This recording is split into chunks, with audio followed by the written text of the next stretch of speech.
Привет, друзья! Сегодня поговорим о том, где бесплатно накопать грунт, который даст садовой голубике максимальный рост, развитие, но впоследствии, конечно, крутой урожай. Это будет первое. Перепревший хвойный опад. Второе. Верховой рыжий торф. И есть еще один важный ингредиент, который по возможности лучше использовать. Но об этом поговорим чуть позже. Также в конце видео я поделюсь с вами информацией, которой еще нету на просторах интернета, и которая будет интересна абсолютно каждому дачнику и садоводу. Поэтому смотрите мое видео до конца, не переключайтесь. Поехали! Сейчас мы находимся в моем родном лесу. Я тут в детстве гулял очень часто. Вот. Просто зашел сюда, и так все сильно изменилось, позарастало, реально не узнать. Ну да ладно. Хвойный опад. В хвойном опаде находятся грибы, которые способствуют образованию микоризы в субстрате. А эта микориза, ее очень любит голубика. Дело в том, что корни голубики будут отдавать часть своих аминокислот, гормонов и углеводов, а получать взамен воду, фосфор, макро- и микроэлементы. Вот. Спросите вы, можно ли использовать только хвойный опад, либо только верховой торф? Ответ простой, можно, как первое, так и второе. Дело в том, что в верховом торфе голубика будет чувствовать все-таки себя лучше и расти будет лучше. Но результаты в хвойном опаде будут тоже хорошие, но просто не настолько хорошие, как все-таки в верховом торфе. Как уже всем понятно, хвойный опад мы будем брать в лесу. В общем, находим самые толстые деревья, сосновые, еловые. Это все равно. Просто под самыми толстыми они уже растут очень долго, и под этими деревьями будет самый толстый слой вот этого хвойного опада, перепревших иголок, веток, шишек, коры. В общем, подойди сюда, пожалуйста. Вот мы находимся под толстым деревом. Для нашего субстрата мы будем брать как верхний слой иголок, еще не перегнивших, не перепревших, так и нижний слой, которые уже перепрели, и там уже непосредственно есть эти грибы. Вот, сейчас даже покажу. Вот немножко отрыли, убрали верхний слой. Вот они, видно, перепревшие, которые будут способствовать образованию микоризы. В общем, вот это все мы вместе берем, вместе с перепревшим и свежим опадом, и ложим в ведро. Конечно же, обязательно оденьте перчатки, чтобы не поколоть руки, потому что реально поколет. В общем, так слаживаем. Вот. Еще такой момент. Перед тем, как брать хвойный опад, обязательно посмотрите, чтобы не горел лес, потому что древесная зола, она убирает кислотность почвы. А как мы знаем, голубика очень любит кислую почву. Вот. Еще, когда все соберете, в ведра, в мешки, обязательно приберите за собой, чтобы не было ощущения, как будто тут дикие кабаны побегали, порылись тут. Сделайте для себя порядок, чтобы было чисто и красиво. Мне тут оператор немножко приболел. Зай, скажешь что-нибудь? Ладно. Скажешь что-нибудь? Нет. Ладно. Мы находимся на том месте, где будем брать верховой кислый торф для нашей голубики.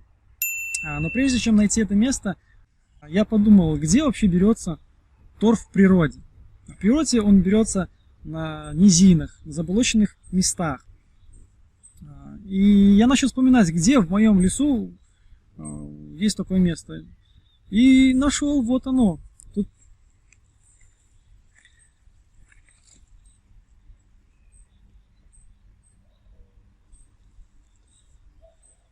Тут всегда была низина, когда шли дожди, тут постоянно стояла вода.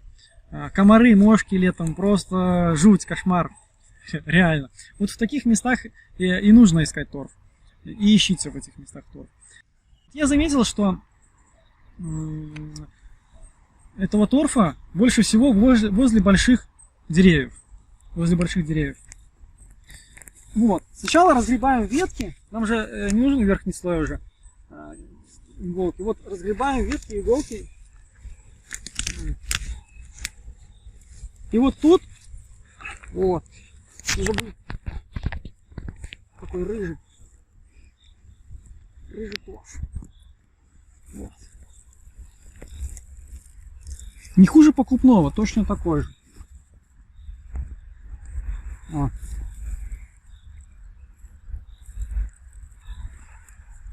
В своем видео о посадке голубики от А до Я, кстати, если вам интересно, ссылка вверху, я говорил, сколько у меня пошло смеси на мою траншею, но для вас я повторюсь. На 3 куста голубики я вырыл траншею, потому что ее лучше использовать лучше всего. А так как за пределами траншеи находится плодородный грунт, и чтобы кислая среда под голубикой никак не влияла на другие грядки, то я со всех сторон обгородил траншею шифером. Ширина у меня 60 см, длина 310, глубина 50. Глубже не надо копать, так как корни у голубики в основном поверхностные и с трудом достигают глубины 40 см. А верхние 10 см траншеи я обязательно замульчирую хвойными иголками. Так вот, на такую траншею у меня пошло 12 мешков торфа верхового, 6 мешков хвойного опада. И в начале видео я говорил, что есть еще и третий важный ингредиент. И этого третьего ингредиента я использовал 200 литров, но в идеале лучше 300 литров. Вы спросите, что за третий ингредиент? Дорогие друзья, это агроперлит. Он хорошо рыхлит почву, насыщает ее кислородом, впитывает лишнюю воду до 4 раз больше своего веса, а потом при засухе отдает ее. Поэтому поливы можно сократить до минимума. Но подробнее об этом я рассказываю в другом видео. Ссылка вверху, как всегда. Это не обязательный ингредиент в нашем субстрате, но если есть такая возможность, его лучше использовать. В итоге самым наилучшим субстратом для голубики является 2 части верхового рыжего торфа, 1 часть хвойного опада, 1 часть агроперлита.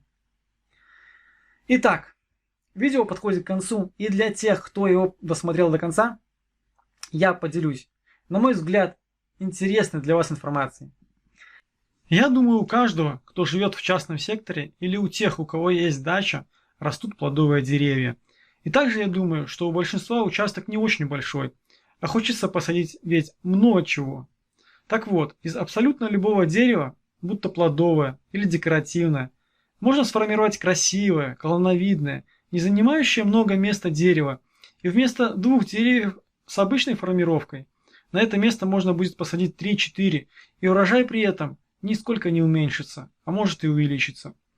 И солнца при этом будет хватать и другим растениям, так как громадные деревья, как вот это, или вот это, или любые другие, все затеняют, и там ничего не хочет потом расти. Пример формировки, который я использую, я изобразил на рисунке.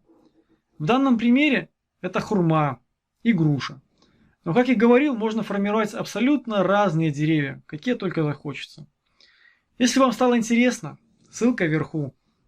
А если такой ссылки сейчас нету, то обязательно подписывайтесь на мой канал, чтобы не пропустить эту информацию, так как данный ролик я обязательно запишу, когда появится свободное время. Всем спасибо за внимание, надеюсь, вам понравилось. До новых встреч, пока-пока.